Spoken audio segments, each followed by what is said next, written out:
Mas quero que saibam de uma coisa: o cabeça de todo homem é Cristo, o cabeça da mulher é o homem e o cabeça de Cristo é Deus.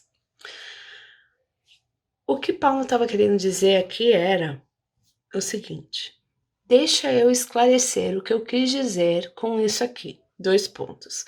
O cabeça de todo homem é Cristo, o cabeça da mulher é o homem e o cabeça de Cristo é Deus. Lembrando que a gente já conversou sobre o termo cabeça e como Paulo usava esse termo metaforicamente. Quando Paulo escolhe usar essa metáfora cabeça-corpo, ele está dizendo algo mais a respeito da interdependência e da união entre homem e mulher, assim como a união e interdependência entre Cristo e Deus, do que necessariamente de uma relação de autoridade um sobre o outro. Por mais que a gente tenha falado também que o homem tem uma posição de responsabilidade legal perante Deus com relação à sua família, né? Isso não se expande para as relações homens e mulheres para além do núcleo familiar, então não é todo homem que tem autoridade sobre qualquer mulher, né? A autoridade do homem está restrita ao seu âmbito familiar. E essa autoridade, eu sempre reforço isso, não quer dizer exercício de poder e comando, mas o exercício de sacrifício e serviço. Essa metáfora, então, cabeça-corpo, remete ao senso de unidade e interconexão que Paulo sempre quer reforçar em todas as suas cartas, né, sobre o chamado da unidade. E aí, a gente entra no trecho que é um pouco mais esquisito, o trecho que é um pouco mais difícil de compreender, que diz o seguinte: o homem desonra sua cabeça se a cobre para orar ou profetizar.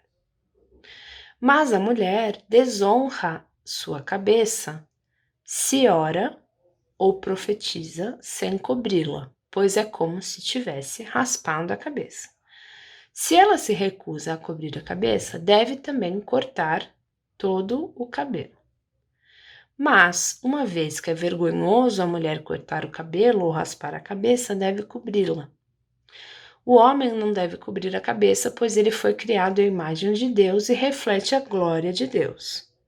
A mulher, porém, reflete a glória do homem. Essa passagem aqui que eu falei para vocês que é muito esquisita frente à Bíblia toda, que diz que a mulher é tão imagem de Deus quanto o homem, então não existe essa diferença de um ser imagem de Deus e outro refletir a glória do homem. Pois o homem não veio da mulher, mas a mulher veio do homem. E o homem não foi criado para a mulher, mas a mulher foi criada para o homem. Por esse motivo, e também por causa dos anjos, a mulher deve cobrir a cabeça para mostrar que está debaixo de autoridade. Lúcia afirma que toda essa passagem que a gente acabou de ler é, na realidade, uma citação de Paulo da primeira carta que os coríntios mandaram para ele. Ele está respondendo essa carta. E poderia muito bem estar entre parênteses como uma citação, igual a outras citações que Paulo faz ao longo de toda a carta. Paulo fala muitas vezes: vocês dizem isso, eu digo aquilo. Por que isso não acontece nesse trecho especificamente? Porque no grego não há parênteses. Quando colocado na tradução, quando a gente encontra um parênteses na tradução, é porque os tradutores encontram pistas na interpretação, tais como o próprio autor falando como diz as escrituras, aí eles entendem, isso aqui é uma citação. Ou quando o autor fala, vocês dizem, aí eles entendem, essa é uma citação. Como nesse trecho a gente não encontra essa explicação, a tradução veio dessa maneira, podendo causar esse estranhamento.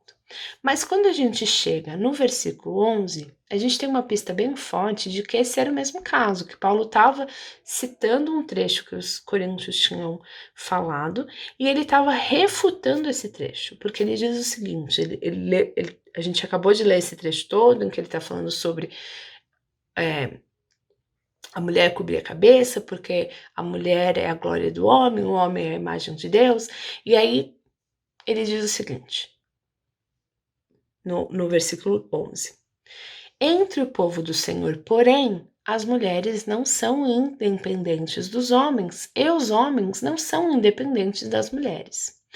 Essa palavra, porém, no grego é glen, e pode ser traduzida também como, na verdade, o ponto era, ele está enfatizando, na verdade, o que eu quis dizer é, e isso traz de volta a explicação que Paulo está querendo dar a respeito da frase dele, que foi mal interpretada pelos coríntios.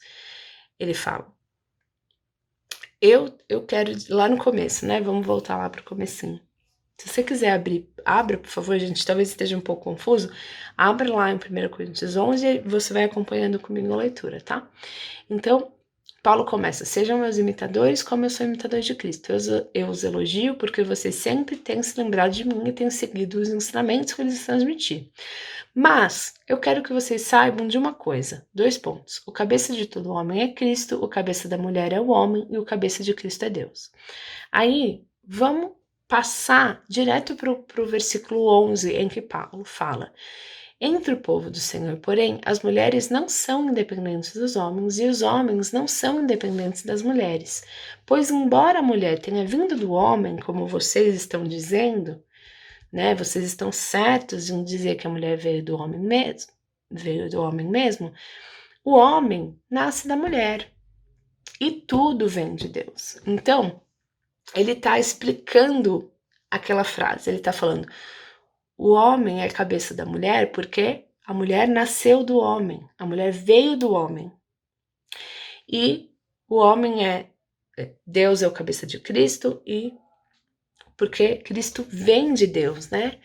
E o homem, Cristo é a cabeça do homem porque o homem vem de Cristo. Estão todos interconectados. Todos são interdependentes, ninguém é independente, todos são interdependentes. Frente a essa explicação, ele está dizendo isso, que o homem está conectado com Cristo, a mulher está conectada com o homem e Cristo está conectado com Deus.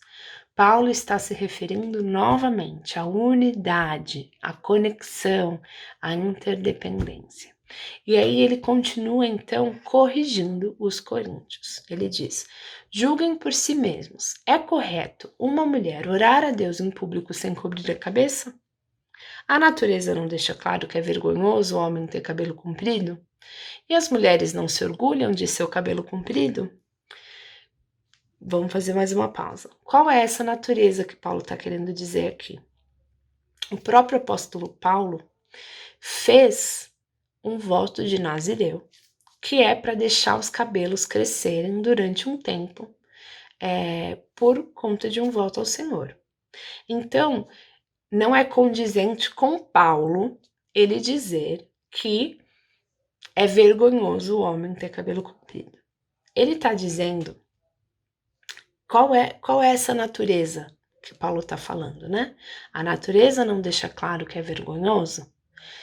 Essa natureza é a Bíblia? É a Torá? Não é. A Torá nunca diz que é vergonhoso para o homem ter cabelo longo, tanto que o voto de Nazireu concede que o homem tenha cabelos longos. Por natureza aqui, ele está se referindo aos costumes culturais daquela época, daquela sociedade. É como se ele estivesse dizendo, a cultura de vocês gregos, não deixa claro que é vergonhoso o homem ter cabelo comprido e que cabelo comprido da mulher é a sua glória? Essa não é o costume cultural de vocês? E aí ele finaliza, pois o cabelo das mulheres, lhes foi dado como manto. Mas se alguém quiser discutir a esse respeito, eu digo simplesmente que não temos outro costume. E as outras igrejas de Deus pensam da mesma forma. Então, Paulo finaliza esse trecho dizendo, O próprio cabelo comprido das mulheres já é seu véu, já é seu manto, e não se faz necessário o uso de véu dentro da igreja para que a mulher possa profetizar. E este não é um hábito das demais igrejas de Cristo. Novamente, essa interpretação é a interpretação da Lucy Papiat, que dentre tantas interpretações possíveis, ela traz essa hipótese, e foi a que eu escolhi apresentar para vocês, pois foi a que eu achei mais condizente com o restante da narrativa e da descrição de Paulo, tá bom? E aí, ainda nesta mesma carta de 1 Coríntios, lá no capítulo 14, Paulo diz sobre a ordem no culto. Ele diz o seguinte: as vossas mulheres estejam caladas nas igrejas, porque não lhes é permitido falar, mas estejam sujeitas, como também ordena a lei. E se querem aprender alguma coisa, interroguem em casa a seus próprios maridos, porque é vergonhoso que as mulheres falem na igreja. Porventura saiu de vós a palavra de Deus? Ou veio ela somente para vós? Se alguém cuida de ser profeta ou espiritual, reconheça que as coisas que vos escrevo são mandamentos do Senhor. Mas se alguém ignora isto, que ignore. Portanto, irmãos, procurai com zelo profetizar e não proibais falar línguas. Mas faça-se tudo decentemente e com ordem. Aqui, novamente, nós temos Paulo dizendo: quanto ao que vocês dizem sobre as mulheres ficarem caladas e ser vergonhoso as mulheres falarem na igreja, porventura vocês são os donos da razão? Ele fala: porventura saiu dentre vós a palavra de Deus? Porventura foram vocês que criaram a palavra de Deus? Por acaso vocês sabem mais do que eu? E aí ele conclui: não proíbam o falar em línguas, não proíbam o profetizar das mulheres, mas deixem que elas façam de maneira decente e com ordem. As mulheres têm voz, têm lugar, têm importância no reino de Deus. O apóstolo Paulo não é essa pessoa que a gente lê tanto, né, e que a gente às vezes interpreta como alguém que estava podando a voz das mulheres dentro da igreja. Muito pelo contrário, ele queria que todos tivessem parte, desde que isso seja feito com ordem, respeitando ao máximo né, o costume cultural da época para não escandalizar. As mulheres dentro do reino de Deus foram chamadas a, junto com seus irmãos homens, a anunciarem a chegada da justiça do reino e a iminência do retorno do nosso rei para restaurar tudo e todos. Todas nós somos ministras do evangelho, aonde quer que a gente estiver. Para além de discutir se mulheres podem ou não ser ordenadas a um cargo eclesiástico, este não é o fórum, essa não é a minha pauta. Nós devemos capacitar e encorajar mulheres a ocuparem os seus lugares na sociedade para anunciarem e proclamarem o Evangelho de Jesus e manifestarem o reino de Deus com fidelidade e embasamento bíblico. E é isso que a gente procura fazer aqui, através da Fluirá, através dos nossos estudos bíblicos, através dos nossos cursos. A gente quer capacitar e equipar os discípulos de Jesus a anunciarem o Evangelho, a serem fiéis na proclamação da palavra de Deus a todos os cantos da sociedade, pois é lá que o Evangelho é proclamado, não dentro das quatro paredes de um templo eclesiástico. Mulheres são chamadas a não se calarem pelo Evangelho e a manifestarem a boa notícia da plena restauração de tudo e todos sob o governo de Jesus Cristo.